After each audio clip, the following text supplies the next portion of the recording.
پوچھا گیا سنا ہے سورہ بقرہ روز پڑھنا بھاری ہوتا ہے، اس کے لیے اجازت لینی پڑتی ہے، ایسے تصورات درست ہیں؟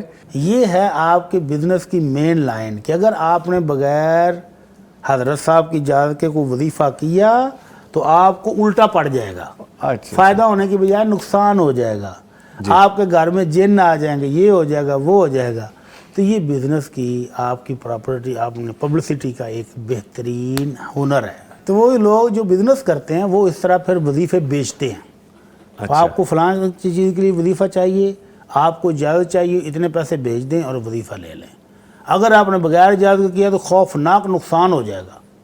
اور بدقسمتی ایسی ہے کہ جو لوگ اس طرح کرتے ہیں نا، ان کا نقصان اگر ہو جائے تو پھر وہ یہی سمجھتے ہیں کہ حضرت صاحب نے منع کیا تھا تو میں رکا نہیں، اس لیے ہوا ہے۔ حالانکہ وہ تو اللہ کی طرف سے آزمائش بھی ہو سکتی ہے، ہم اپنی بدعمالیوں کا نتیجہ بھی ہو سکتا ہے۔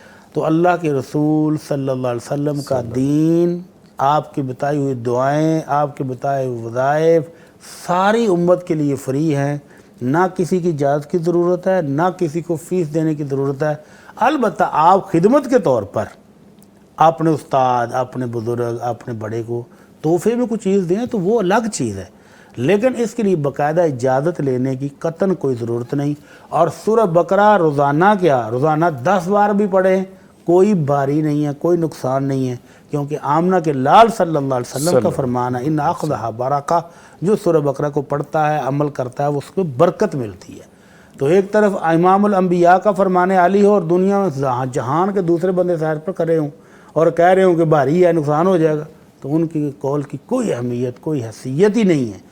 جب آمنہ کے لال صلی اللہ علیہ وسلم نے فرما دیا کہ اس کو پڑھنا برکت ہے تو برکت ہے، جتنی بار مرضی پڑھے۔ ختم ہو گئی یہاں پہ بات، بلکہ پڑھنے سے بھاری نہیں، آپ لائٹ ہو جائیں گے، لائٹ ہوں گے، ہلکا محسوس میں کریں گے۔ آپ کو بتاتا ہوں، سعودی عرب کی ایک خاتون نے ایک حضرت صاحب سے رابطہ کیا جو رقیہ کرتے تھے کہ میرے گھر میں نعمتوں کی کوئی کمی نہیں ہے، لیکن ایک عرصے سے میری زندگی روکھی پھیکی، بدسکون اور روتے جوتے، کوئی چین نہیں ہے۔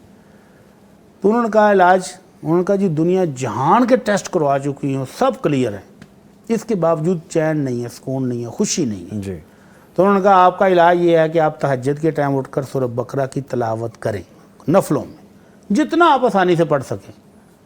تو ایک ہفتے کے بعد اس عورت کا فون آیا اور کہتی اللہ کی قسم میرے گھر میں اتنی خوشیاں ہیں کہ میں آپ کو بیان نہیں کر سکتا۔ اللہ اکبر۔